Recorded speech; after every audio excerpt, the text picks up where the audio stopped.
Buenas tardes a todos. Qué pena. ¿Será que alguno de los presentes tiene alguna opción habilitada en Google sobre la grabación de la reunión? Es que estamos teniendo problemas para hacer la grabación y poderla compartir luego a otros usuarios.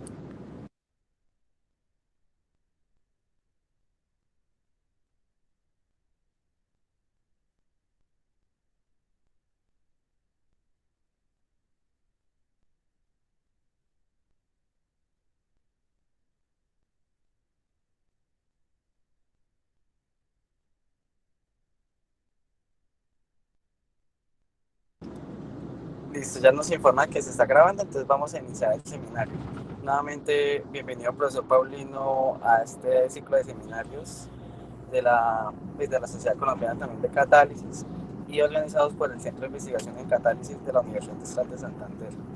Le damos una bienvenida y pues brevemente voy a hacer una reseña de lo que hace el profesor Paulino en el escalamiento de procesos catalíticos, que es el tema del que él va a hablar, ¿no? El doctor Paulino Betancourt cursó el grado de licenciado en química en la Universidad Central de Venezuela y además obtuvo también el título de doctor en ciencias en cotutela de la Universidad Central de Venezuela y la Université de Sciences en Tecnología de Lille en 1998. Ha ejercido diferentes cargos, entre los cuales se encuentra el asesor, colaborador visitante, jefe de departamento y profesor en diferentes reconocidas empresas y universidades del sector de la química y la ingeniería química. El profesor Paulino también ha dirigido más de 90 de tesis de pregrado y más de 10 tesis de posgrado. Además, ha publicado más de 65 artículos en revistas indexadas. Su área de experticia en el momento se encuentra en el desarrollo de tecnologías limpias, mejoramiento de crudos pesados y escalamiento de procesos, que justamente este último tema es del cual nos hablará en esta sesión. Pues nuevamente le damos bienvenida al profesor Paulino y en cualquier momento puede iniciar la charla. Muchas gracias. Gracias a ti. Vamos a ver. ¿Ya están viendo la presentación? Sí, señor. Ok, perfecto. Entonces, bueno, muchas gracias por la invitación al seminario. Tal cual como nos indicaron, es el escalamiento de procesos catalíticos. Voy a hablar de algunas generalidades sobre los procesos de escalamiento como tal en distintos procesos y voy a tratar de llevarlos hacia el área de catálisis en particular, que es el interés de la mayoría.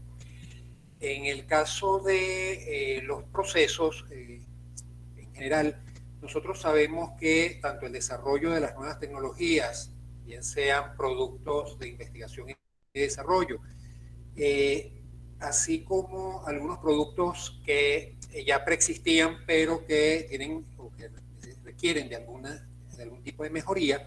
Entonces, todo ello lleva siempre a que nosotros debemos tener el desarrollo o el producto en un tiempo determinado. Eh, tenemos que tener o ajustarnos a unos costos que fueron proyectados y sobre todo mantener los estándares de calidad que se desean. Entonces, todo esto pasa porque nosotros tengamos continuamente un monitoreo, es decir, un seguimiento desde la fase del laboratorio hasta la fase industrial. Eso implica que nosotros vamos a pasar por una serie de pequeñas etapas o algunos diferentes tipos de equipos por los cuales vamos a ir transitando para el desarrollo de ese producto o proceso. Entonces, cada uno de estos pasos individuales deben ser desarrollados y probados inicialmente en la escala laboratorio, como les mencionaba, y allí es donde aparece, digamos, nuestro primer término, que es la mini planta. La mini planta es aquel dispositivo en el cual nosotros hacemos las reacciones en una escala de laboratorio y donde evaluamos usualmente el rendimiento de la reacción. Y pasamos a una etapa, puede ser en uno o en varios pasos, hasta lo que sería la planta piloto, que en todo caso habría que diseñar o construir. El caso es que más o menos todos tenemos una idea de lo que es el escalamiento, que es un cambio en las dimensiones del equipo que nosotros estamos trabajando, y usualmente uno lo ve como el desarrollo desde la escala más pequeña o mínima hasta diferentes tipos de escala dependiendo de la producción que se vaya a realizar. Entonces, en el caso de los laboratorios o del escalamiento en general, nosotros vamos desde la escala laboratorio hasta una que sea comercialmente factible, donde haya rendimiento económico. Entonces, para ello, usualmente nosotros pasamos por varias etapas, lo que se denomina la escala banco, la escala piloto y la escala comercial. Entonces, desde la escala banco o la bench, como se le suele decir, nosotros vamos de una cantidad que son de 2 a 20 litros y mientras en la escala piloto llegamos de 100 a 500 litros. Y finalmente a una escala comercial que se supone, o de acuerdo a lo que la mayoría ha determinado, es a partir de 500 litros que se considera que estamos en condiciones comerciales. Ahora bien, cuando se hace escalamiento o se quiere...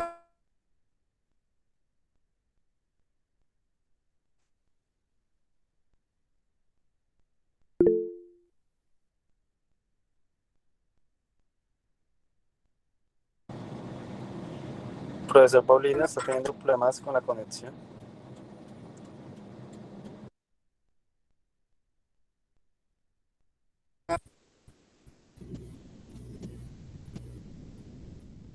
¿Me escucharon?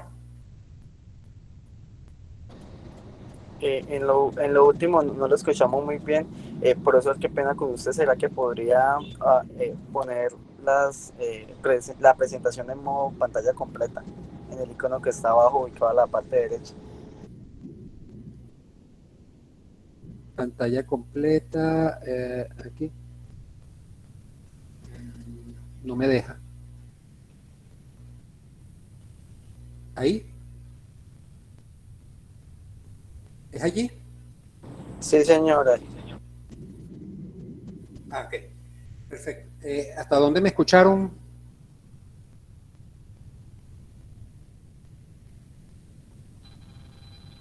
Un poco Comenzar. antes. Hasta la anterior transparencia, o sea, cuando inició las preguntas no escuchamos nada. Ah, aquí, en esta. Sí, aquí. Ok, perfecto, gracias. Entonces, lo que les estaba mencionando era que cuando se hace el escalamiento de un proceso, surgen una serie de preguntas que es qué tan pequeño debe ser mi modelo o mi prototipo y si este prototipo o modelo es suficiente para, para decidir cambiar de escala.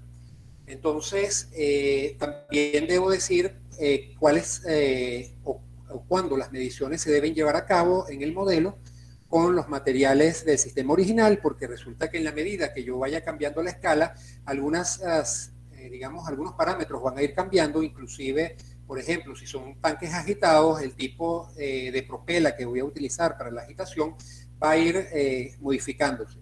Entonces, muchas de estas preguntas que nosotros nos realizamos son pertinentes para que nosotros podamos agarrar y desarrollar adecuadamente el escalamiento.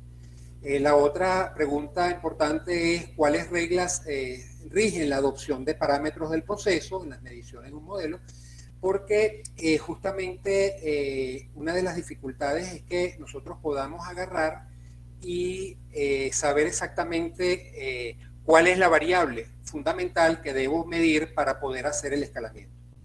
Y por último, es posible lograr una similitud completa entre los procesos en el modelo con respecto a las escalas superiores. Y en caso de que eso no ocurra, ¿qué debo hacer? Entonces, esas son, digamos, las 4 preguntas fundamentales cuando yo estoy haciendo un escalamiento del proceso, y para ello vamos a comenzar definiendo lo que es escalamiento. Entonces, el escalamiento como tal es el estudio desde la escala laboratorio en donde se hace el diseño de un prototipo que se emplea para construir una planta piloto y que los datos que se obtengan en esta planta piloto sirvan para la construcción incluyendo el diseño de lo que sería nuestra planta comercial. Entonces, esta definición nos indica por lo menos que hay 3 pasos fundamentales, que son justamente el laboratorio, la escala piloto y por supuesto la escala final o la planteada, que sería la planta de uso comercial. Entonces, para el caso de lo que nosotros estamos trabajando, un prototipo entonces es un modelo o un primer modelo del producto, mientras que una planta piloto es una planta de proceso que permite determinar si es viable, así como el establecer los parámetros óptimos de operación. Perdón, disculpe que lo interrumpa, no sé si está usted pasando diapositivas. Sí, estoy pasándolas. No, yo estoy viendo PowerPoint, pero no la presentación, no sé si me pasa solo a mí. Es decir, no estoy viendo que pasen diapositivas, solo la primera. Yo tampoco, solo quedó detenido en preguntas. Ok. Voy a hacer... allí sí la pueden ver ahora. Lo que voy a hacer es que le voy a ir dando para ampliarlo una por una. Yo creo que es que usted está compartiendo la ventana, solo la ventana del PowerPoint, pero no donde está haciendo la presentación. Puede ser eso. Ya, a ver. Denme un instante para ver si puedo corregir eso.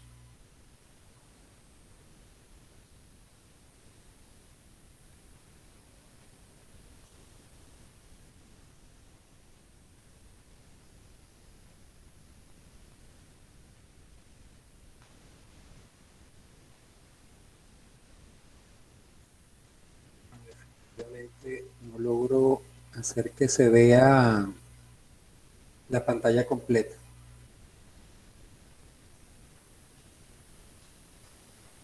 Esto es lo máximo que logro. Allí sí la están viendo, ¿verdad? Que es escalado y ven que cambió. Perdón, ahí al lado del botón de aumentar o disminuir el tamaño hay un botoncito que es el de compartir toda la pantalla. No sé si ahí es el problema. El de presentación con diapositiva, ¿no? Ese sí. Sí, yo le doy, aumenta el tamaño, pero después no permite que ustedes vean el cambio. También puede ser que cuando usted activa en el Meet, activa la compartir pantalla, está compartiendo solo la ventana de PowerPoint. Debe compartir escritorio. No sé si lo hizo compartiendo escritorio o la ventana de PowerPoint. O sea, hay una opción que es compartir escritorio. Compartir, no. Tengo nada más que toda su pantalla, una ventana y una pestaña. Toda su pantalla. Toda su pantalla, esa es. Toda la pantalla. Pero allí no veo ahora el PowerPoint. Debes verlo porque es lo mismo, es como si tuvieras toda la pantalla, pero a nosotros no nos parece que estás compartiendo toda la pantalla. ¿No aparece? No. Porque allí estaría viendo. Ahí está, ahí sí tienes todo el escritorio. La anterior sí tenías todo el escritorio. Ajá, ahora pon... Exactamente. Ahora sí. Ya está. Perfecto, sí gracias Paulino. No, gracias a ti. Ok, entonces, como les comentaba, entonces teníamos las definiciones de prototipo y de planta piloto. Y comentaba que justamente la planta piloto es una planta de proceso que permite determinar la viabilidad económica y, por supuesto, técnica, y además permite establecer parámetros de operación óptimos que se van a llevar a la escala subsiguiente, que es la escala comercial. Entonces, un poco lo que ocurre en un proceso de escalado convencional es que nosotros pasamos de la escala laboratorio hasta una planta comercial y se puede durar varios años en el proceso. ¿Por qué? Bueno, porque yo puedo hacer tan pequeño el escalamiento como yo quiera. Cada salto que yo doy lo puedo ir haciendo y con controlándolo perfectamente hasta llegar finalmente a mi etapa comercial. Pero cada etapa pequeñita que yo me estoy moviendo resulta que implica unos costos enormes en cada uno de esos pequeños saltos, pero me garantiza, cuantos más pasos tengo de escalamiento, garantizo que voy a llegar a puerto seguro. Es decir, voy a ir corrigiendo en cada una de esas pequeñas etapas cada una de las variables, de manera que cuando yo llegue a la escala comercial, entonces ya tengo mi proceso perfectamente afinado. Ahora, ¿qué ocurre? Que dadas las circunstancias en donde los productos deben salir con una mayor velocidad y en donde yo debo reducir enormemente los costos de elaboración o de construcción de procesos, entonces hacer muchos pasos implican unos costos que son, digamos, imposibles, y por eso es que se han utilizado algunas estrategias desde el punto de vista matemático que nos permiten, matemática y computacional, que nos permiten justamente poder agarrar y desplazarnos, digamos, a unos pasos mayores y reducir el tiempo de producción. Entonces, anteriormente, digamos hace unos 20, 30 años atrás, el tiempo promedio en el cual se hacía un proceso de escalado estaba alrededor de los 8 años. Ahora los procesos de escalamiento se han ido reduciendo e inclusive en menos de un año ya podemos poner en funcionamiento algunas unidades. Entonces, como les comentaba, escalar entonces en pequeños pasos es costoso por lo que conlleva cada una de esas etapas, y hay una condición, que es que nosotros requerimos, como les mencionaba, de algunos modelos que permitan saber cómo es que yo voy a llegar desde mi escala laboratorio hasta la escala industrial. Entonces, cada vez que yo me paro en un cambio del volumen del equipo, por ejemplo, entonces tengo allí que utilizar algún tipo de modelo matemático que me permita poder predecir el comportamiento de ese equipo. Una vez que tengo esa información, puedo construir esa escala, ese tamaño, y hacer la verificación de que todo se ajusta de acuerdo a los cálculos que nosotros hemos venido haciendo. Entonces, digamos, es importante que nosotros podamos tener unos modelos predictivos que permitan pasar desde la escala laboratorio hasta la escala piloto. Entonces, ya la mayoría de las empresas que hacen algún tipo de desarrollo hacen ese salto desde el laboratorio hasta lo que sería la escala o la planta piloto. Y de la escala piloto usualmente se hace todas las correcciones necesarias y se empieza la construcción de la etapa comercial. Entonces, la idea de tener una planta piloto hace que yo pueda probar el proceso antes de comprometer las grandes sumas de dinero que requieren para construir una planta comercial. Me permite examinar las fórmulas o las formulaciones para determinar las capacidades, y permite inclusive validar o evaluar los procesos y los equipos que se piensan que pueden ser utilizados. Permite identificar algunas características críticas del proceso que pueden ser corregidas para efectos de la construcción de la planta comercial. Y, por supuesto, está el dar directrices para la producción y control de procesos. Pero adicionalmente, las plantas piloto tienen una utilidad adicional, que es que permiten poder entrenar al personal cuando se haya construido la planta comercial, es decir, la etapa final. Entonces, todo ello, todo lo que les he estado diciendo es justamente para que entendamos cada una de esas etapas y hacia dónde queremos llegar cuando estamos haciendo el escalamiento. Ahora, hay una serie de problemas cuando se escalan los procesos, y es que, bueno, se requiere de algunos conocimientos de carácter químico y físico entre los componentes, porque mucha de la información que existe no está.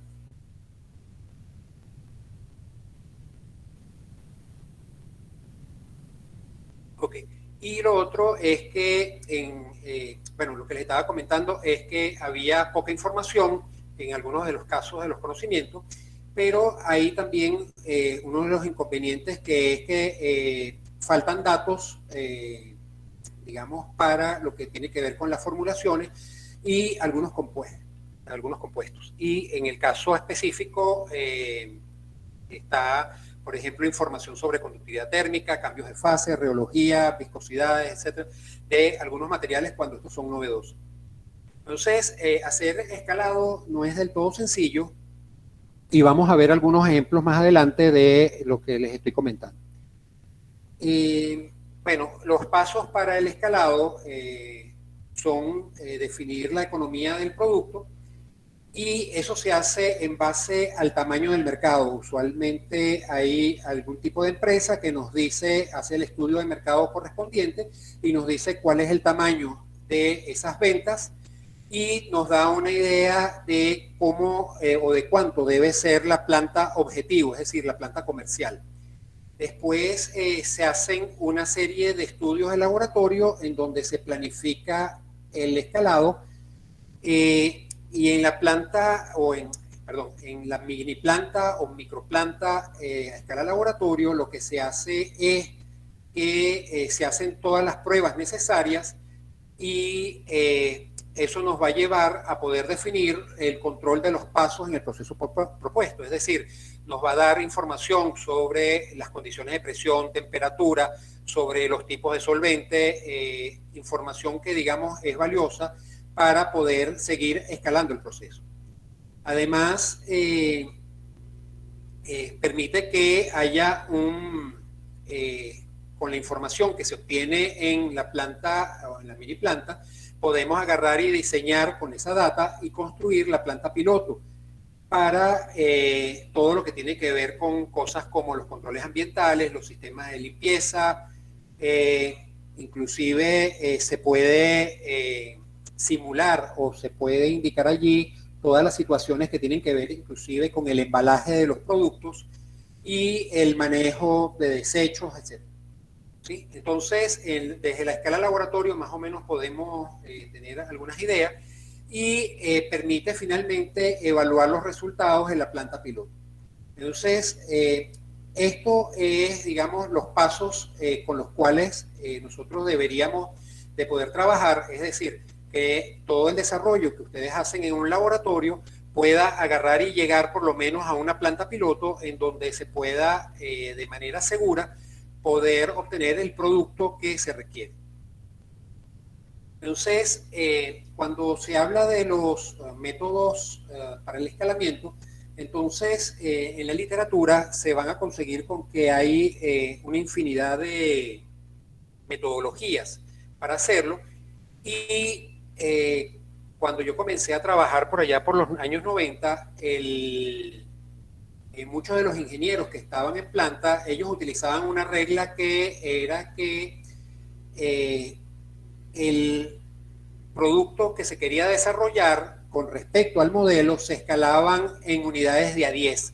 Entonces yo iba haciendo cambios en el volumen y por supuesto en las dimensiones en órdenes de 10. Entonces allí sin mucho conocimiento lo que se hacía era que los equipos simplemente se construían 10 veces su tamaño o se cambiaban, por ejemplo, tuberías o equipos se multiplicaban por 10 y se hacían, digamos, cada uno de esas etapas o de esas pequeñas etapas del escalamiento.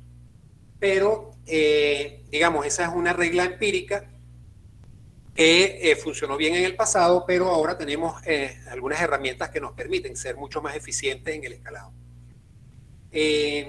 Bueno, una de las preguntas que habíamos hecho con anterioridad era si una escala era suficiente o si se deberían de realizar pruebas a diferentes tamaños.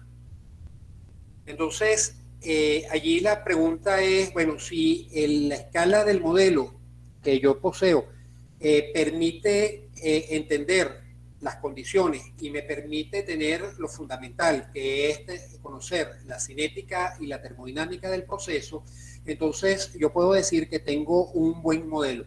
y que el salto siguiente de ese modelo de la escala laboratorio lo pudiera aplicar para la construcción de la planta piloto.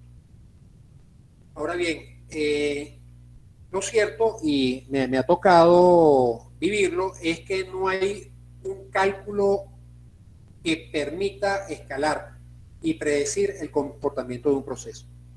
La frase que les coloco allí es de un libro que es sobre escalamiento y dice: no hay algoritmo de escalado que nos permita predecir el comportamiento de un proceso. Y es muy cierto, todos están sujetos de una u otra manera a errores. Lo único que en el proceso de escalamiento nosotros podemos hacer cada vez más perfectible cada una de esas etapas y llegar a final o a un término feliz al final cuando logremos estar en las condiciones digamos, comercial. Entonces, en general, el escalado de un proceso es complejo. Cada parámetro de escalado usualmente depende de otro, y es que resulta que, bueno, variables, por ejemplo, como la temperatura, afectan a otros de los parámetros, como el caso de la presión, y entonces hace que el escalar no me pueda, necesito que sea con varios factores que estén interrelacionados entre sí, pero que además necesito que no estudiar solamente un efecto, o sea, decir el cambio de temperatura, el cambio de volumen, etcétera, sino que tengo que estudiar varias variables de manera de poder hacer el escalado. La otra parte es que ningún proceso, como les mencionaba, ningún proceso de escalado es perfecto, pero es perfectible. Y muchas de las cosas que hacen los ingenieros es que justamente comparan el equipo previamente hecho y lo único que hacen son mejoras, y ese es el nuevo modelo del equipo. O sea, rara vez se ve que haya un equipo construido completamente nuevo, sino que lo que hay son mejoras continuas de los equipos. Y para finalizar, la idea de hacer escalamiento es buscar o determinar cuál es el parámetro fundamental dentro de todos los parámetros que permite entender el proceso y que permite escalarlo eficientemente. Entonces, les traigo el ejemplo de un fermentador de levadura, y allí la idea es un poco definir, por ejemplo, el tamaño de la producción, el tamaño del fermentador que voy a tener, las materias primas que se requieren y los sólidos después de centrifugar.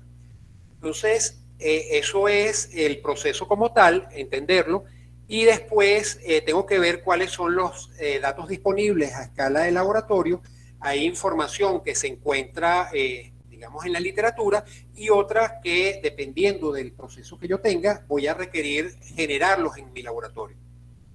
Entonces, una vez que tengo toda esta información, yo paso a la necesidad de escalado y busco, por ejemplo, qué voy a hacer con las aguas residuales, en el caso del fermentador para la siembra de los inóculos y la producción de fermentos, los equipos adicionales como la centrífuga, la filtración y el secado que se requiere. Entonces, en el fermentador usualmente lo que tengo es un recipiente, una especie de autoclave, que tiene un motor que mueve unas aspas que sirven para el mezclado. Tengo un sistema que está suministrando continuamente aire u oxígeno desde el fondo, y que permite que, digamos, ocurra la fermentación. Este tipo de equipos son relativamente sencillos, y por eso lo traigo a colación para que lo analicemos. Y los equipos como este, digamos que tienen algunas cosas interesantes, porque resulta que puedo agarrar y decir, bueno, ¿qué es lo importante cuando yo estoy escalando el proceso? Entonces empiezo a formularme algunas ideas. En el caso, por ejemplo, de la agitación dentro del equipo, entonces digo, bueno, la agitación es necesaria para que, digamos, haya homogeneidad en la mezcla. necesito que también haya un caudal suficiente de oxígeno dentro de la mezcla de manera que se puedan dar los procesos, y puedo empezar a generar, por ejemplo, cuál es el tipo de flujo que debo tener internamente, si es un flujo laminar, si es un flujo turbulento, si requiero que haya una mayor potencia en el motor para la agitación, etc. Entonces, todas esas son las preguntas que yo digo, bueno, si yo lo tengo en la escala laboratorio y me quiero mover a la siguiente etapa, entonces, ¿cuál de todos esos parámetros son los importantes? Entonces, por ejemplo, si pasamos a un fermentador que sea de 7.200 kilogramos de producción y cuyo volumen es de 150 metros cúbicos, que esté trabajando unas 14 horas, que su alimentación sea en batch o por lotes, y que obtener unos sólidos que sean de un 96% aproximadamente, después de todo el proceso de centrifugación, filtroprensa y secado. Entonces estas son condiciones en las cuales debería llegar, y cuando hago mi experimento en el laboratorio, fíjense que el volumen del equipo utilizado en el laboratorio es de 15 litros, las relaciones de altura-diámetro es 2:1, con temperaturas de 30 grados centígrados, pH controlado, producción, la cantidad de calor, el oxígeno disuelto, las tasas de crecimiento, los rendimientos, etc. Y inclusive la concentración celular. Pero cuando yo paso a la siguiente etapa, es decir, cuando yo varío el volumen, porque intuitivamente yo puedo pensar, bueno, lo que voy a hacer es que voy a cambiar el volumen del recipiente. Y puedo hacer como les había mencionado, como los ingenieros aquellos que multiplicaban por 10, y entonces resulta que cuando hago la prueba empiezo a tener algunos inconvenientes. ¿Cuáles son los primeros inconvenientes que tengo? Bueno, que es difícil regular en la medida que voy aumentando el volumen, es difícil regular el pH, es difícil controlar, por ejemplo, que la temperatura se mantenga isotérmica, porque en la medida que voy aumentando ese volumen, entonces voy teniendo dificultades, inclusive tengo dificultades para que se difunda eficientemente el oxígeno en el volumen de líquido. Entonces, todo eso hace que resulta que en la medida que yo empiece a escalar, si lo hago un poco, digamos, sin tomar muchas consideraciones, entonces me voy a empezar a dar cuenta que mis rendimientos empiezan a disminuir. Porque a la escala laboratorio usualmente yo tengo rendimientos muy buenos, pero cuando paso a las escalas subsiguientes y llego a la planta piloto, lo usual es que yo siempre me encuentro con unos porcentajes menores de rendimiento hacia el producto que deseo. Entonces, poder agarrar y determinar eso implica que de alguna manera tengo que buscar el factor fundamental para el escalamiento.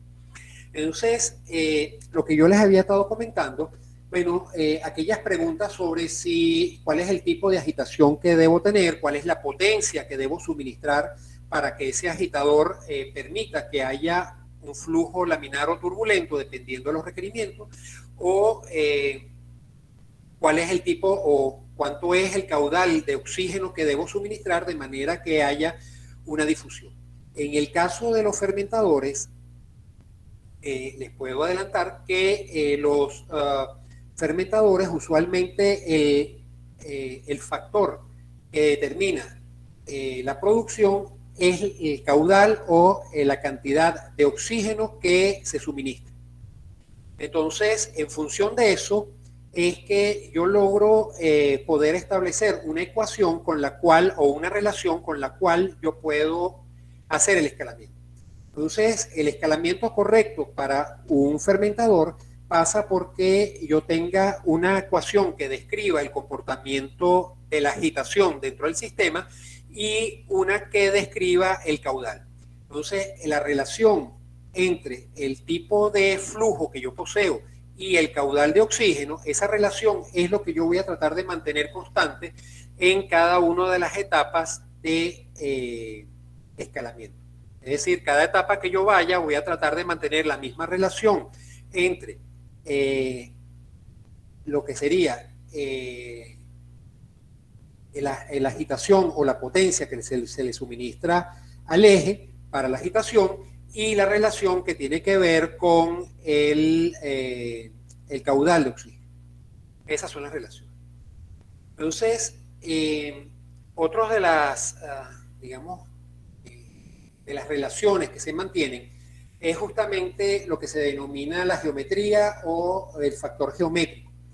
Y allí se hace una relación de altura a diámetro, que es H entre D, usualmente, que se mantiene constante en todo eso. Y eso viene a colación por lo que les había estado comentando sobre el proceso de fermentación. Entonces, a eso lo llaman la relación de aspecto, y es que si yo tengo un recipiente pequeño que tiene una relación de 5 metros de diámetro con... ¿Perdón? Una relación de diámetro de 5 metros y una altura de 7,5 metros, entonces yo puedo mantener esa relación de aspecto, es decir, la relación de altura con respecto a diámetro, y allí puedo agarrar y hacer un recipiente en donde cambio las condiciones, o sea, cambio el volumen y pasa a tener un diámetro de 32 metros con respecto a 48 metros de altura. Entonces, a esa relación de aspecto es, digamos, la primera aproximación que yo puedo tener para el escalado. ¿Sí? Pero prácticamente todos los sistemas, o digamos, todas las metodologías de escalamiento se basan en hacer relaciones y preservando las similitudes. Es decir, yo, por ejemplo, tengo, tal cual como se lo muestro en la lámina, tengo mis relaciones para la escala laboratorio, en donde tengo la relación de diámetro 1, la relación de altura 1, y cuando yo voy a la planta piloto, lo que hago es que mi reactor lo construyo con esa misma relación de diámetro 2 con respecto a altura 2, y si voy a la escala comercial, entonces lo llevo con una relación de diámetro-altura. ¿Sí? Entonces, esta metodología que funciona perfectamente con bioreactores permite que yo pueda tener la relación altura-diámetro 1 con respecto a la altura diámetro 2 y hasta el número de etapas o pasos que yo requiera para poder agarrar y escalar mi proceso. Entonces, allí, en el caso de lo que les mencionaba para el caso del fermentador, entonces, el caso es que no siempre las variables que yo tengo de las relaciones de diámetro-altura funcionan en todos los procesos que yo tengo. En algunos casos resulta que va a depender justamente de la agitación o del caudal de aire, como les mostraba anteriormente. Entonces, yo puedo agarrar y pensando en términos de lo que les había comentado, de mantener la similitud, es decir, de hacer cocientes de similitud, entonces yo puedo agarrar y, por ejemplo, hacer similitudes con respecto al coeficiente de transferencia de masa, y puedo tenerlo en el caso de la escala laboratorio, en la escala piloto, y llevarlo inclusive a la condición de la etapa comercial. Puedo agarrar y tener relaciones o cocientes que tienen que ver con la potencia con respecto al volumen del recipiente o del líquido dentro del recipiente, y poder agarrar y hacer un cociente donde está potencia con respecto a volumen y irlo manteniendo en cada una de las etapas.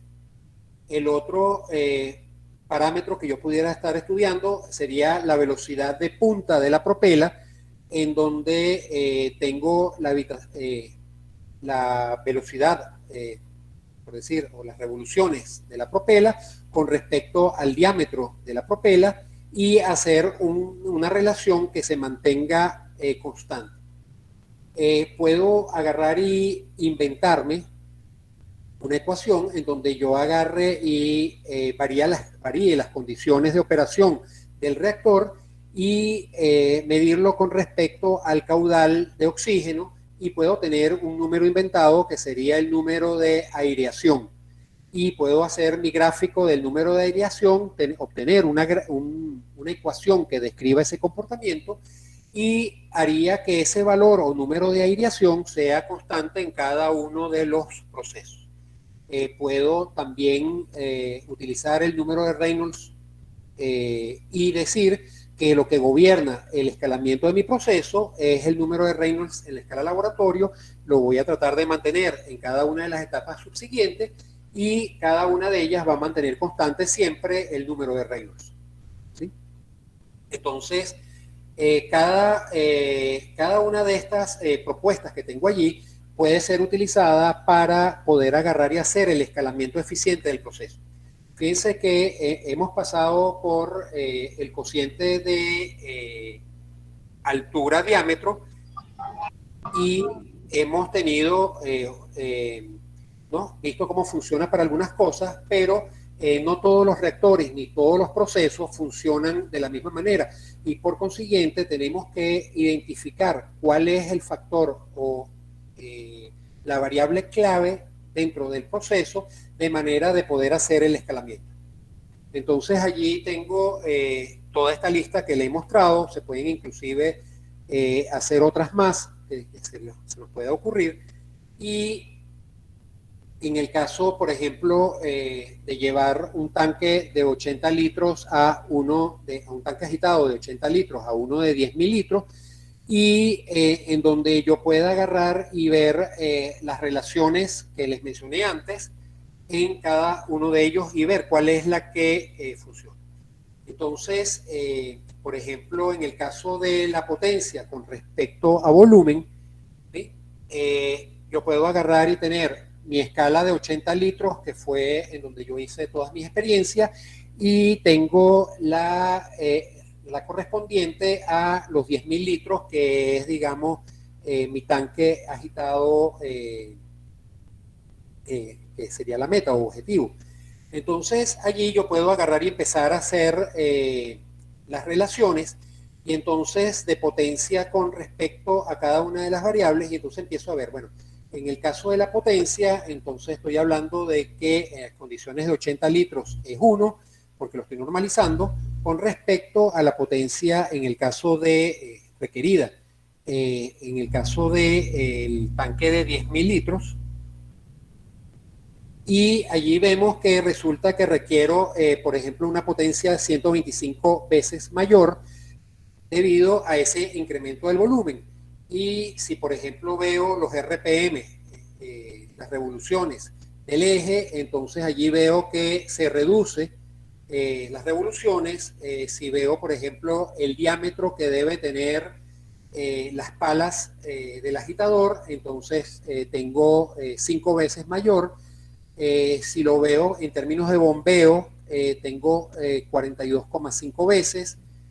Si hago las relaciones, por ejemplo, de bombeo y de la velocidad del flujo, tengo 0,34, y así puedo ir determinando cosas como, por ejemplo, la velocidad de punta, que es las revoluciones por el diámetro de la pala o del agitador, y del número de Reynolds. En el caso del número de Reynolds, entonces fíjense que también se incrementa en 8,5 veces con respecto a el caso de 80 litros. Ok, esta es una de las pruebas. Si paso entonces a ver la relación entre el bombeo y la velocidad, entonces fíjense que aquí, si yo lo que digo es que el bombeo es el fundamental dentro del proceso, entonces ahora tengo un aumento enorme de lo que es la potencia, porque resulta que ahora tengo que tener 3.125 veces la potencia original. Si retrocedemos en la lámina, fíjense que en la condición de potencia-volumen era 125 apenas, y ahora estamos hablando de 3.125, o sea, un incremento enorme, que eso implica que el motor que debo estar adquiriendo es mucho más costoso y mucho más grande. Puedo ir viendo todas las variables, y entonces allí empiezo a ver que, bueno, el diámetro permanece constante, se incrementan las revoluciones, hay por supuesto un aumento en el bombeo y por ejemplo en el caso del número de Reynolds también hay un incremento apreciable.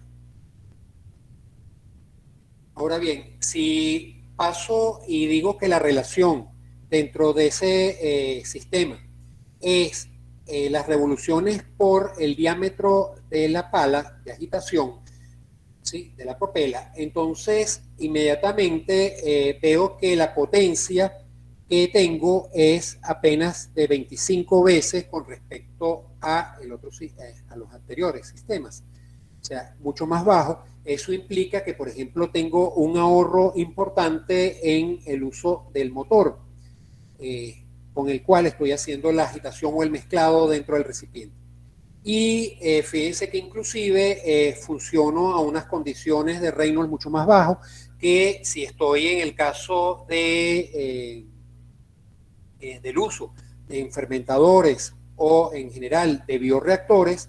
Entonces de repente tener flujos más bajos implica o me permiten tener mejoras en el proceso porque resulta que daña menos a los microorganismos que se encuentren allí.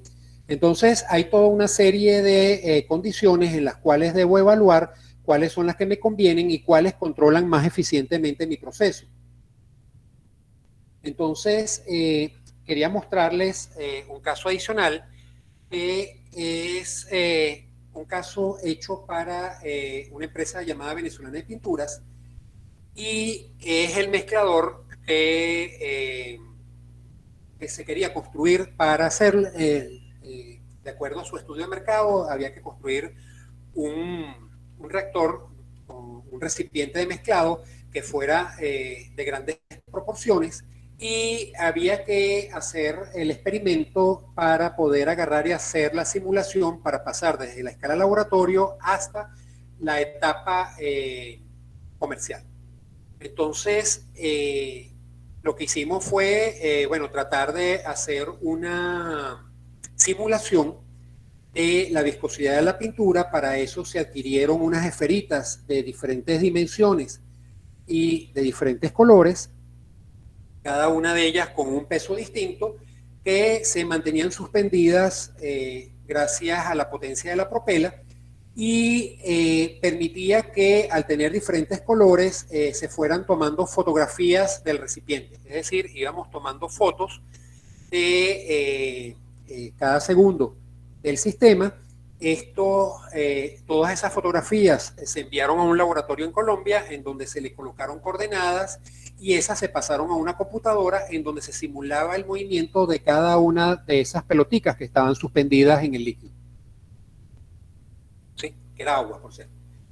Entonces, de esa manera pudimos agarrar y poder ver, por ejemplo, la velocidad de mezclado con respecto a la potencia del motor y ver, o sea, la primera cosa que hicimos fue lo que nosotros obteníamos con nuestras medidas experimentales y lo que se obtuvo en Colombia con el caso de la simulación, ¿sí?, por computadora. Entonces, en ese caso, tanto la simulación como las medidas experimentales coincidían bastante bien, lo cual permitía que nosotros podíamos utilizar esta metodología para el siguiente paso, que era poder agarrar y estudiar digamos, el diseño del reactor o de mezclado de la pintura. Entonces, para ello, el factor que habíamos, uno de los factores que habíamos visto para el mezclado eficiente de la pintura fue observar el vórtice que se estaba generando cuando se hacía el mezclado.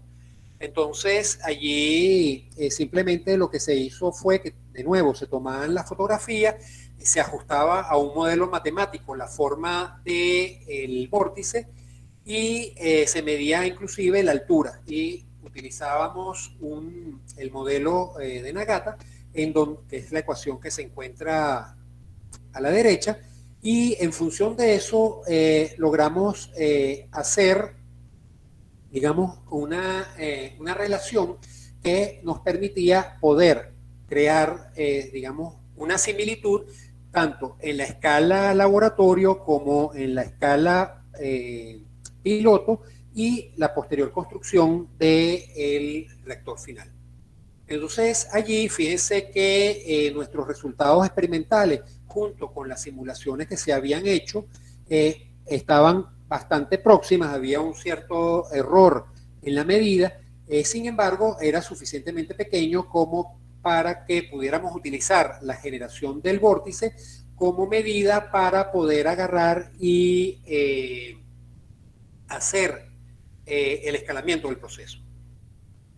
Entonces, allí, sobre todo para la fabricación, bueno, para la obtención del vórtice, entonces la pregunta era, bueno, ¿cuál tipo de propela había que utilizar? Si era la propela a 45 grados, la turbina Ruston o la que llaman propela naval, que también la denominan A310. Entonces, allí pudimos evaluar, por ejemplo, la potencia, la velocidad tangencial en cada una de las propelas, la longitud del vórtice, que era nuestra relación de escalamiento, y el tiempo de mezclado. Entonces, por supuesto, el caso de la propela naval o 310 tenía una dificultad, que es que el tiempo de mezclado, ¿no?, era mucho más largo. Se trata de buscar en la industria disminuir en parte los tiempos, pero adicionalmente tenía, digamos, un consumo elevado de potencia. Lo mismo le pasaba a la propela de hoja 45 grados y teníamos un inconveniente adicional, que era la longitud del vórtice. Tanto con la propela a 45 grados como con la propela naval teníamos unos vórtices mucho más elevados que implicaban algunos problemas, sobre todo cuando se generan algunos tipos de espumas, etcétera, dentro del reactor, y no era conveniente que se generaran vórtices tan elevados. Entonces, en el desarrollo o en el diseño del reactor finalmente quedó el uso de la turbina Ruston para el empleo, es decir, eran tiempos razonables, tenía bajo consumo en potencia y tenía una longitud del vórtice también más baja, ¿sí?, para el caso del mezclado. Entonces, bueno, ese fue más o menos los criterios que utilizamos. También hicimos el estudio tanto a la escala, digamos, la comparación de la escala laboratorio con lo que fue la escala a la escala piloto, montado en la planta, y allí podemos ver que prácticamente el comportamiento de la disipación de la potencia sobre el líquido con respecto a la velocidad de agitación eran muy similares, y eso fue lo que nos permitió finalmente diseñar el reactor en Venezolana de Pintura. Entonces, bueno, un poco lo que trato de ejemplificar aquí es que no siempre es sencillo poder dar con las soluciones para el incremento en el tamaño, es decir, con el escalamiento, pero siempre, digamos, si tenemos el tiempo suficiente y los recursos necesarios para hacer la investigación, podemos dar con aquellos factores que son los esenciales para poder hacer el escalamiento idóneo, ¿sí?, disminuyendo los errores. Entonces, en este caso, pasamos de esa escala piloto que se ve en la figura de arriba directamente a la construcción del reactor. Okay. Otra de las cosas que, bueno, que fueron o que eran importantes en ese momento era sobre la altura del vórtice que habíamos mencionado, porque parte de la información es que si, bueno, estamos a velocidades de mezclado más bajas, entonces se generaba espuma y ocurría vibración dentro del equipo, mientras que si estaba a altas velocidades de mezclado, entonces tenía el problema del consumo de potencia y de los tiempos de mezclado. Entonces, aquel uso de la propela que habíamos señalado, que caía justamente en ese rango intermedio, que digamos es óptimo para el mezclado. Ok. el otro caso que les traigo no está desarrollado, pero que es un caso extremadamente complejo. Y lo seleccioné justamente por las dificultades que representa la síntesis Fischer-Tropsch. El caso es que el proceso Fischer-Tropsch, como todos ustedes saben, el gas de síntesis, que es una mezcla de monóxido de carbono e hidrógeno, que son obtenidos por alguna fuente, bien sea carbón, biomasa, etcétera, se convierte en una mezcla de hidrocarburos. Entonces hay procesos exitosos como el de Sasol, en donde Fischer-Tropsch se utiliza para la producción de gasolina. Entonces, los procesos Fischer-Tropsch están, usualmente los catalizadores son de hierro y cobalto, hay algunas variedades industriales de hierro rutenio, y trabajan o operan a condiciones de 10 a 60 bar y a temperaturas entre 200 y 300 grados centígrados. En el caso de la síntesis Fischer-Tropsch, lo que ocurre realmente sobre la superficie del catalizador es una reacción de polimerización, es decir, va creciendo la cadena y hace cada vez cadenas de hidrocarburos más largas, lo que permite justamente su utilidad en el desarrollo de combustible. Y el sistema favorito de reactor para este tipo de síntesis son los reactores tipo Slurry, que son con burbujeo. Y entonces, claro, estos reactores tienen unas características de transferencia de calor que permiten que sean mucho más homogéneas y permiten condiciones isotérmicas de operación. Entonces, para poder agarrar y hacer un escalamiento desde mi mini reactor hasta un reactor a escala comercial, entonces hay, digamos, una serie de información que requiero sobre cosas como la hidrodinámica, la cinética de reacción, el sistema catalítico, inclusive la química del proceso. Ahora bien, ¿qué ocurre? Bueno, que a pesar de que Fischer-Tropsch es una de las áreas del conocimiento que usualmente se denomina como química del C1 en algunos lados, posee un volumen enorme de investigación. Resulta que no toda la información está disponible para yo poder agarrar y hacer un escalamiento del proceso. Faltan, digamos, hay muchos huecos de la información que se requieren cubrir de manera de poderlo entender. Uno de los líos fundamentales que tiene Fischer-Tropsch es la cantidad de ecuaciones cinéticas que existen en la literatura. Yo las estuve analizando en su momento y habían no solamente diferentes esquemas reaccionantes, sino que además habían diferentes cinéticas que describían el proceso. Entonces, una de las dificultades para poder agarrar y hacer un escalamiento en este tipo de tecnología es que si yo no tengo toda la información completa, me tocará irme al laboratorio y tratar de cubrir todos esos huecos de manera de poder seguir adelante. Entonces, en el caso de la cinética, bueno, se estudia la cinética y la selectividad de la reacción de Fischer-Tropsch sobre un catalizador, en este caso de la Ruhr-Chemie, que fue utilizado, que es el catalizador de hierro, cobre, potasio y sílice, que se utiliza, bueno, que fue utilizado en este caso tanto en un reactor de canasta como en el reactor Slurry, ¿no? El reactor de suspensión. Entonces, la idea era tratar de tener una serie de datos con los cuales compararlos con la literatura previa y ver cuál de esas cinéticas, sin tener que nosotros volver a repetir todo el estudio, ver cuál de ellas funciona.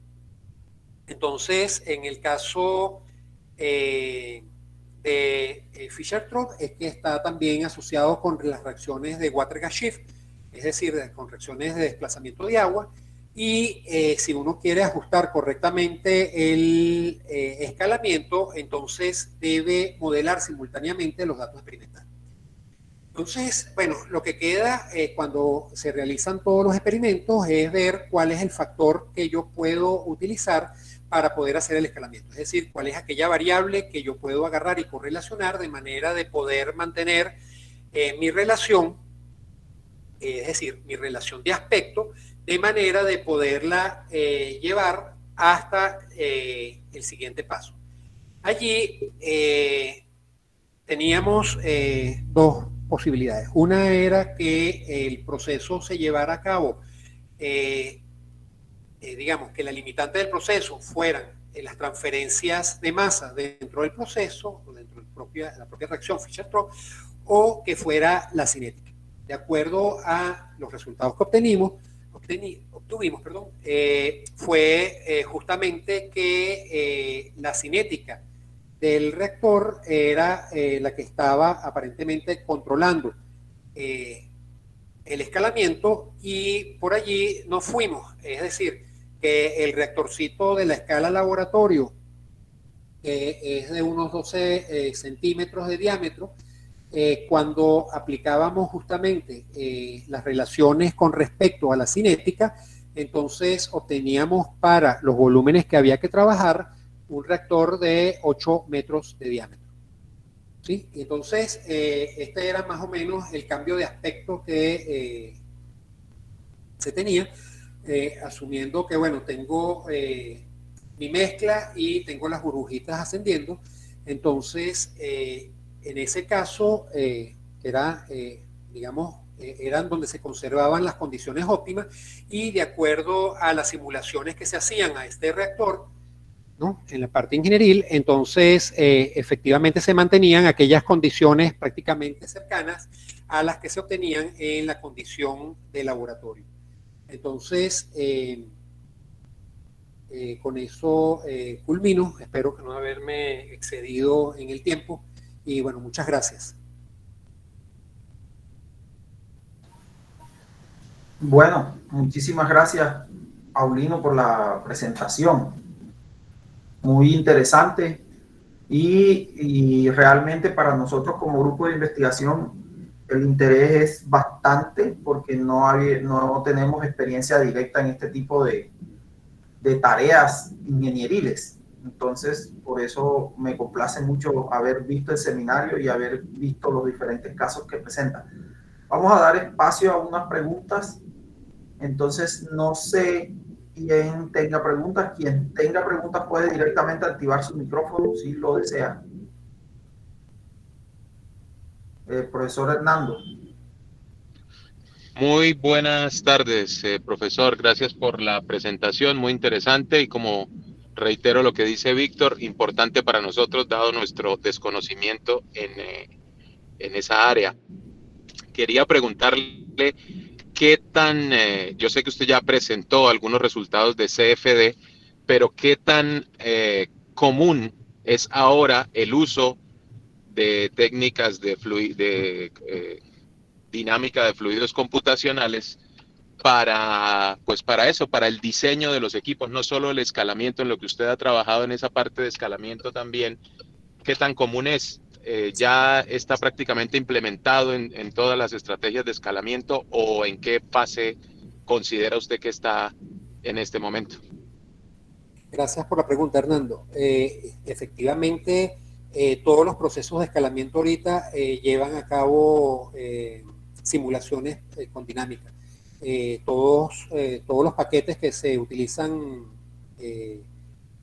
prácticamente para el modelaje ahorita tienen que ver con dinámica de fluido.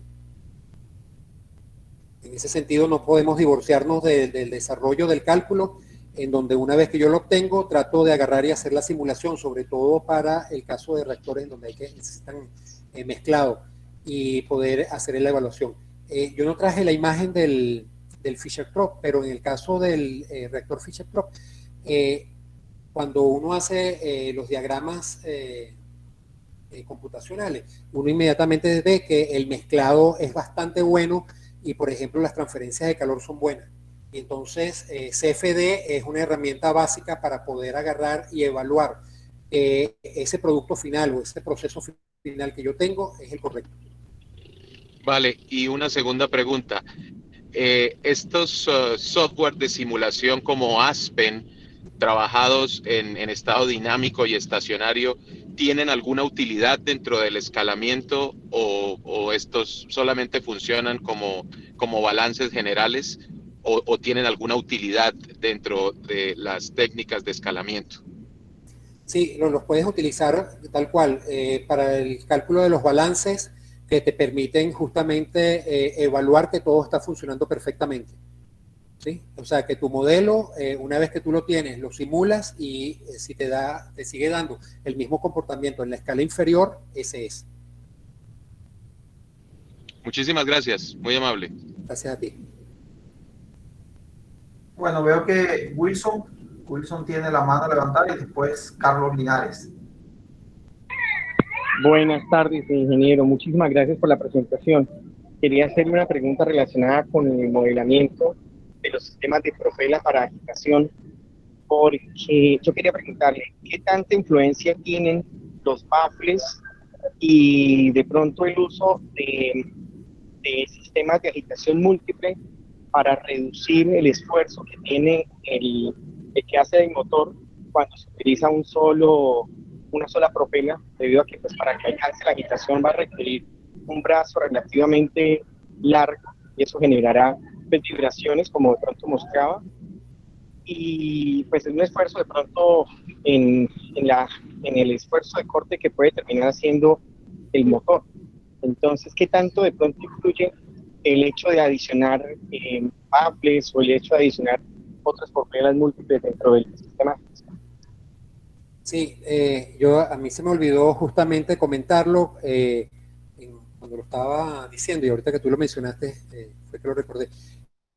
Justamente en muchos de los sistemas de mezclado, tener baffles te permite justamente ahorrar, digamos, parte del esfuerzo que se requiere, disminuye, digamos, la cantidad de potencia que se debe aplicar, porque de una u otra manera permites que el mezclado sea mejor, haciendo que justamente el flujo sea turbulento en algunos casos. Sí, es fundamental que estén en los equipos.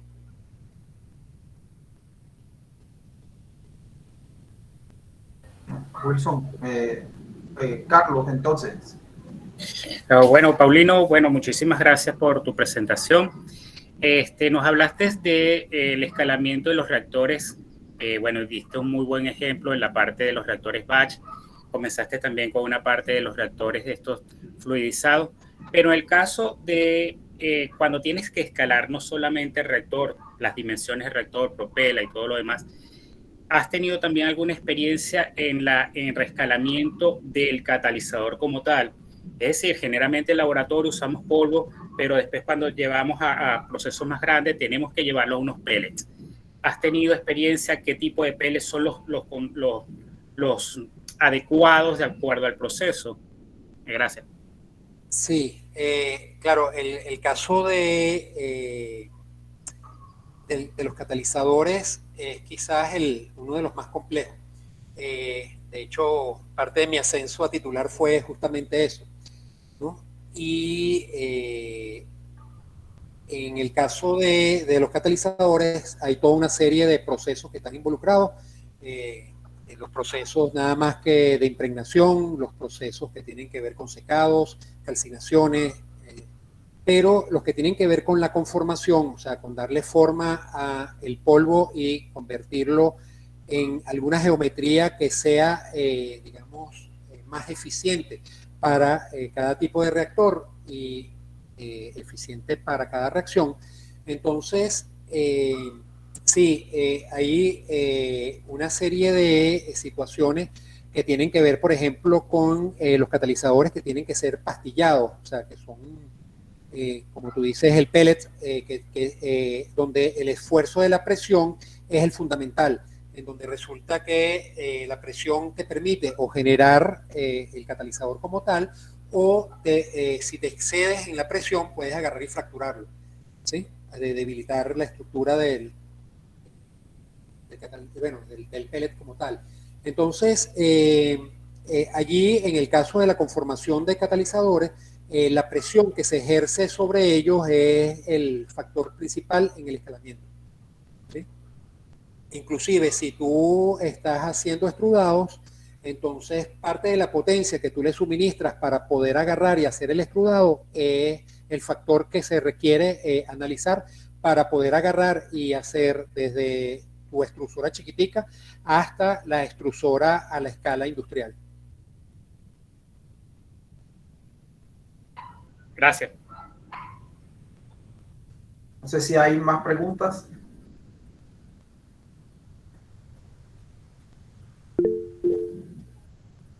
Otra vez el profesor Hernando, pero como ya preguntó, le voy a dar la palabra a la profesora Ida Liliana Barbosa. Hola, ¿cómo estás? Hola, Profe Liliana. Baldovino, un gustazo verlo a ustedes, a todo el equipo allí en la UIS y por supuesto al profesor Betancourt. Muchas felicitaciones por toda esa disertación, no solamente en la parte conceptual, sino en estos ejemplos de la vida real llevados a cabo que lo que nos hacen es creer en nosotros, en que podamos hacer cosas como esta en nuestro entorno y con las cosas que disponemos y en las escuelas. Entonces eso también para mí es muy valioso y es una experiencia que definitivamente no está en los libros, que hay que narrarla como el autor de los hechos. Profe, doctor Betancourt, lo que yo quisiera preguntarle es, son muchas las cosas que en petróleos, en procesos de refino, le gustaría a uno escalar. Procesos de química fina, por ejemplo, que es tan costoso los productos y que son hoy día tan rentables, tan necesarios. Estoy hablando de esteroides, estoy hablando de productos desinflamatorios, bueno, y etcétera. Hasta cosas contra la artritis y enfermedades degenerativas, que tanto se puede y hay respuesta allí. ¿Cuáles son las situaciones que usted como persona que ha trabajado, qué procesos usted le ve futuro realmente en poder pasar uno de la escala de laboratorio, de una muy buena tesis donde ha hecho algunos ensayos en reactores mayor volumen y que podrían ser con el tiempo realmente procesos escalables? Oye, eso es una pregunta así compleja. Realmente, en el caso de la química fina, que es la primera parte que tú mencionaste, creo que los procesos de química fina, tal cual como se operan a la escala laboratorio y que requieren escalamiento, el escalamiento no es mucho. Y te explico. Las condiciones en las cuales yo llevo a cabo mis reacciones en el laboratorio, en donde tengo un baloncito, donde coloco 5 mililitros de un reactivo y 5 mililitros del otro, donde puedo agarrar y tener control exacto del mecanismo de reacción. Eso, en el caso de la química fina o de la química orgánica en general, poderlo llevar a unas escalas superiores en donde yo pueda elaborar grandes cantidades del producto es complejo, es muy complejo. Y por eso es que muchos de esos productos todavía se siguen elaborando en pequeños recipientes. Es el caso de los medicamentos y parte del costo elevado que poseen los medicamentos frente a otros productos del mercado es porque efectivamente se elaboran en recipientes pequeños, porque todavía tengo el inconveniente de cómo controlar las condiciones de temperatura, de presión, mezclado, etcétera, que yo logro en el laboratorio. Aun cuando yo puedo agarrar y pasar de mi baloncito a un reactor de 100 litros, por ejemplo, eso, pasar de ahí en el caso farmacéutico es complejo porque resulta que empiezo a perder, rendimiento hacia el producto porque las condiciones no son isotérmicas, porque la agitación no es suficientemente buena y además, las condiciones propias del proceso lo impiden. Entonces, muchos de esos productos farmacéuticos pasan a estar en, pequeñas marmitas en donde se están elaborando. Entonces, eso limita enormemente. Sobre la necesidad de hacer escalamiento de las tesis. creo que nosotros deberíamos de aventurarnos, lo digo a toda la región latinoamericana, deberíamos de aventurarnos a sacar todos esos resultados de tesis hacia el escalamiento.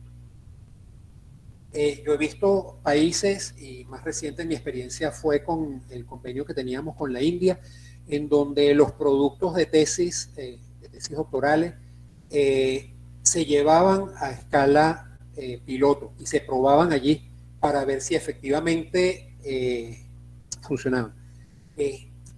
El caso es que, por ejemplo, en el caso de una tesista que yo tuve que estuvo en la India, ella, el trabajo de diseño de unos catalizadores, de unas ceolitas que elaboró, los terminaron preparando y probando allá directamente en la planta piloto, ¿no? Y digamos que uno no veía ningún tipo de temor en el hecho de pasar de una escala a la otra y de hacer pruebas, ¿no? Porque en definitiva la industria tiene que hacer inversiones para el desarrollo de nuevos productos, y lo que tenemos que quitarnos esos miedos y empezar a hacer los escalamientos de esos valiosísimos trabajos que se realizan en nuestros laboratorios, que muchas veces ni siquiera logran ser vistos por ninguna otra persona, pero debemos tratar de, en lo posible, de quitarnos esos miedos y avanzar en probar en otras escalas esos productos. No sé si te respondí todo, Liliana. Sí, muchas gracias, Paulino. Genial. Bueno, gracias. Edwin, estudiante de doctorado que trabaja en escalamiento de algunos catalizadores precisamente, pero en el conformado. Edwin, tienes la palabra. Profe Paulino, buenas tardes. Muchas gracias por la excelente presentación. Aquí estamos bastante atentos, echando la mirada a todo lo que nos enseñaba. Tengo dos preguntas en particular. Quiero pues iniciar una con relación al reactor batch que en su momento nos presentó, pues como la estrategia para todo el tema del escalamiento. Entonces la pregunta es la siguiente: si nosotros tenemos una reacción con un catalizador heterogéneo, una reacción heterogénea, y hacemos el escalamiento lineal del reactor, entonces tenemos un reactor de 1 litro o 100 mililitros en el laboratorio, y vamos a hacer un escalamiento a un reactor de algunos cuantos metros, pues escalaríamos todas las dimensiones.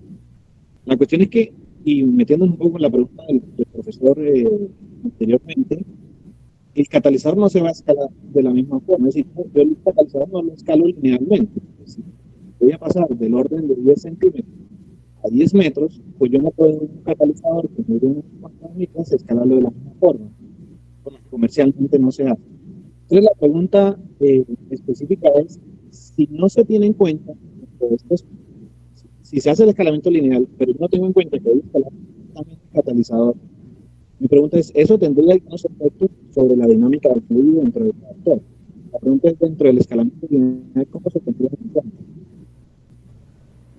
Bueno, te escuché un poco entrecortado, pero creo que tengo la idea del el escalamiento del catalizador. Un poco lo que comentaba es que los catalizadores no son sencillos de agarrar y hacer el escalamiento linealmente, porque Edwin, creo que... Sí, señor. No, es que te estaba escuchando como que estabas hablando, no sé si estabas diciendo algo. ¿Aló? Adelante, profe. Bueno. Te voy a responder la parte de la pregunta que me hiciste y después vamos con la segunda pregunta, ¿te parece?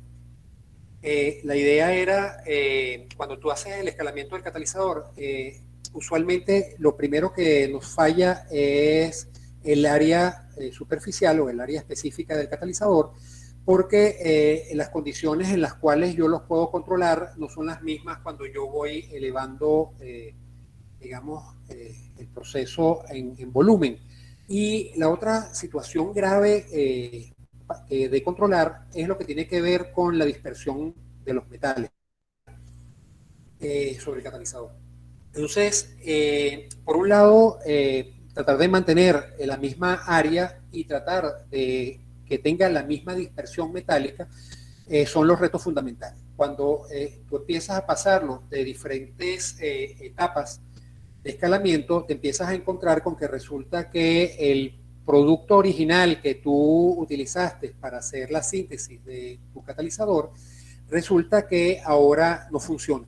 Es decir, tienes que estar continuamente dando un paso atrás, buscando un compuesto que te permita poder agarrar y seguir manteniendo las dispersiones que fueron las correctas y que te permitieron las conversiones y las selectividades que estabas buscando.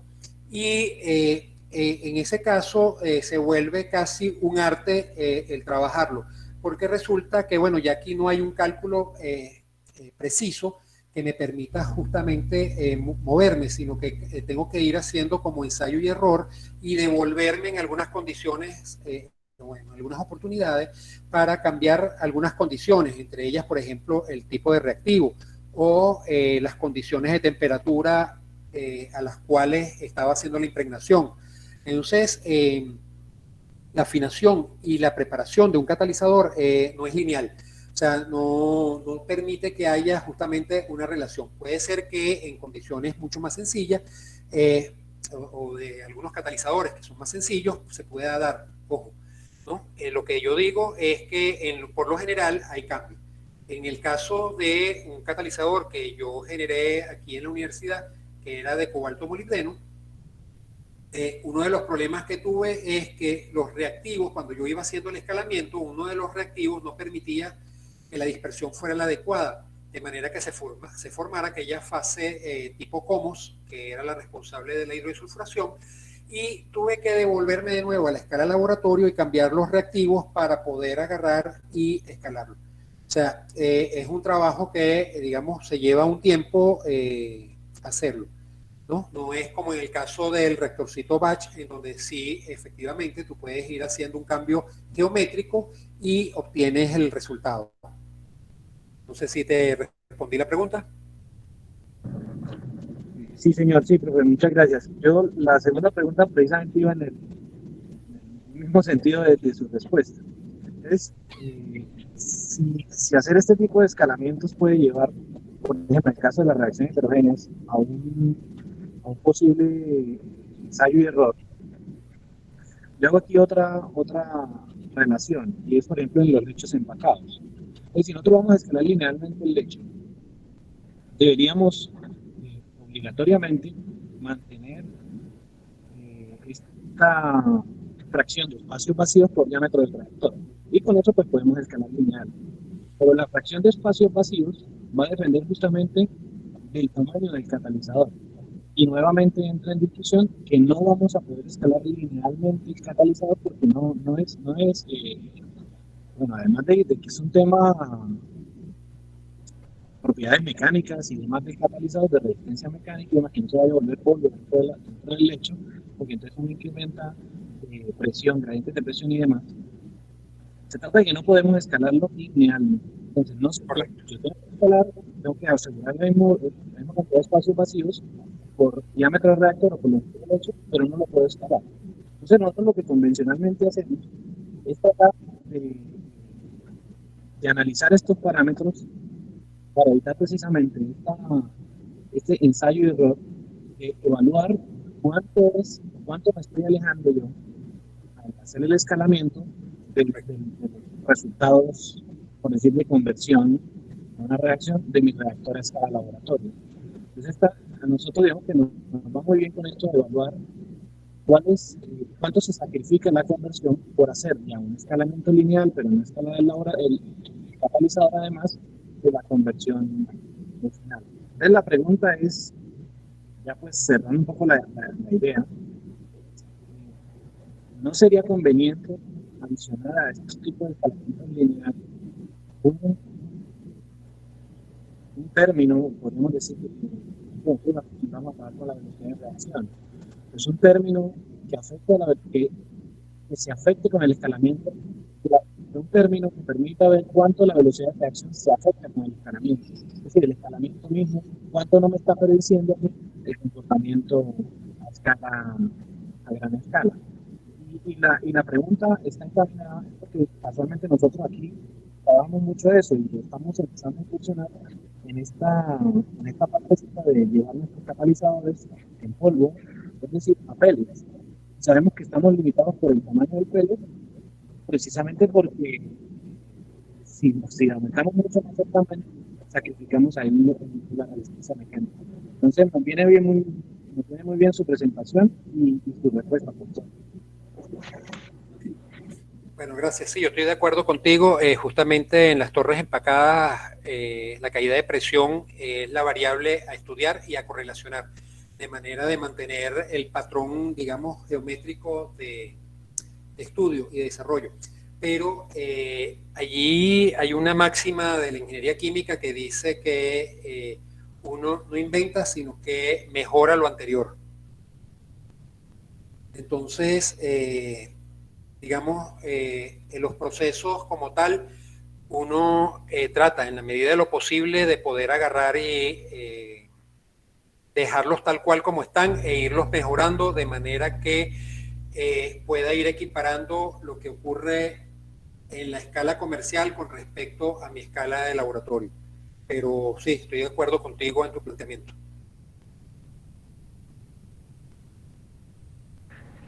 De acuerdo, profesor, muchas gracias.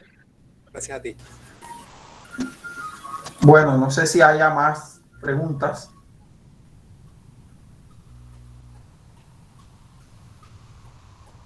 Bueno, no. Yo tenía una pregunta acerca de los datos que presentaste sobre el Fischer-Tropsch. Me impresiona el diámetro de 8 metros para un reactor, pero eso puede ser que no estoy tan acostumbrado a los reactores industriales. Si es convencional tener un reactor de 8 metros de diámetro. Sí. Bueno, por ejemplo, los de hidrotratamiento que yo conozco tienen entre 5 y 7 metros de ancho, ¿no? Y llegan a tener algunos hasta 32 metros de altura. Y por ejemplo, entonces, el estimado en este reactor de Fischer-Tropsch de consumo de catalizador por lote de carga que tiene, ¿sería aproximadamente de cuánto? Sí, no, en este caso tratamos de mantener, por ejemplo, esa información de la cantidad de catalizador igual al sistema que ya viene operando. O sea, de manera que no haya cambios para la persona que está operando el proceso. Yo lo pregunto, mi pregunta va hacia este tema. En Colombia realmente no existe ninguna empresa que produzca catalizadores a nivel ni siquiera de plantas pequeñas. Claramente la planta de Fischer-Tropsch de la que tú hablas y estás trabajando el escalamiento es una planta de una escala importante. Y entonces acá, por ejemplo, asaltan muchas dudas al respecto de eso. Por ejemplo, la cantidad de catalizador, cómo hacer la manufactura de tales cantidades de catalizador, por ejemplo. Yo preguntaba la cantidad. Sí, no, en el caso de nosotros tampoco estamos elaborando catalizadores. El estudio se hizo justamente con un catalizador comercial, tal cual como lo mencioné, porque nosotros todavía, a pesar de las muy buenas intenciones que han existido en el pasado por tratar de hacer la fábrica de catalizadores, todavía no hemos podido. ¿Sí? Hay muchos procesos que ya están preparados para que justamente una vez que se haga la fábrica, poder elaborar catalizadores en la parte de polímeros, en la parte de petróleo, o sea, de refinación como tal, pero todavía no contamos con eso. O sea, lo que tenemos son estudios hechos para la elaboración de las plantas. Bueno, hay una pregunta que es mucho más general. Se refiere a, bueno, en tu país, ¿cuál es la perspectiva de desarrollo de este tipo de tecnologías ya propias? ¿Qué perspectiva real tienen ustedes de ese desarrollo?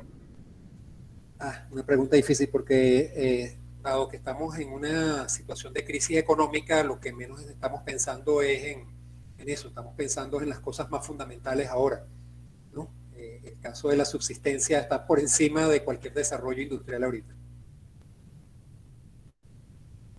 Ya, gracias. Susana, veo que tiene la mano levantada. Sí, muchas gracias, Víctor. ¿Cómo estás? Sí, es que cuando estaba escuchando a Edwin, no sé si si lo puedo ayudar lo siguiente. Hay muchos software que son justamente de estos programas que son de diseño, en los que tú puedes agarrar y modificar altura del lecho, propiedades de presión, de flujo, forma y tamaño de las diferentes partículas que conforman el catalizador y ver cómo te va cambiando la respuesta del sistema en función de estas modificaciones, ¿no? Entonces, a veces ayuda mucho tener ese cálculo de diseño en paralelo e ir jugando con las respuestas experimentales que se van dando en la medida en que se van obteniendo estos cálculos. De hecho, le quería preguntar al profesor Paulino si él ha tenido la oportunidad en alguna de sus experiencias de poder hacer una correlación, tal vez incluso a nivel de pre o de posgrado con alguno de sus estudiantes, donde haya podido desarrollar las ecuaciones específicas para esa reacción o hacer un pequeño software predictivo y concatenarlo con algunos resultados experimentales. Sí, bueno, uno de los intereses que usualmente tienen los industriales es tener software predictivo para algunos de sus procesos. Nosotros hemos realizado software predictivo para unidades de hidrotratamiento. Estos software predictivos lo que permiten es adelantarse en la operación de manera de aumentar, digamos, por ejemplo, la conversión. En el caso de la eliminación de azufre en el reactor de HDS, el reactor, o el software, perdón, lo que buscaba era justamente optimizar las condiciones de operación de manera de poder agarrar y disminuir la mayor cantidad de azufre de una corriente. Los software predictivos existen. También hemos desarrollado software predictivos para la absorción de H2S, que tiene que ver con la parte ambiental, y son software que permiten saber inclusive el tiempo de vida de los catalizadores, a fines de que puedas agarrar y tener ponerte en orden de manera de ir cambiando o haciendo las órdenes necesarias para ir sustituyendo el catalizador en el tiempo. Entonces, los software que son predictivos y que en cierta medida son software inteligentes permiten eso, o sea, tener un conocimiento del proceso, pero adicionalmente tratar de optimizar las condiciones en tiempo real. ¿Respondí la pregunta, Susana? Sí, muchas gracias. Bueno, Paulina, yo creo que ha sido una sesión muy fructífera. Muchísimas gracias por la presentación y esperamos seguir en contacto y poder tener discusiones de este nivel en adelante. Muchas gracias por todo. Claro que sí, Víctor. Bueno, y muchas gracias a todos por la invitación. Y bueno, espero que esto sea el inicio de nuevos vínculos. Bueno, muchísimas gracias a los asistentes, Paulino nuevamente, y nos vemos en un próximo seminario. Feliz resto de tarde a todos.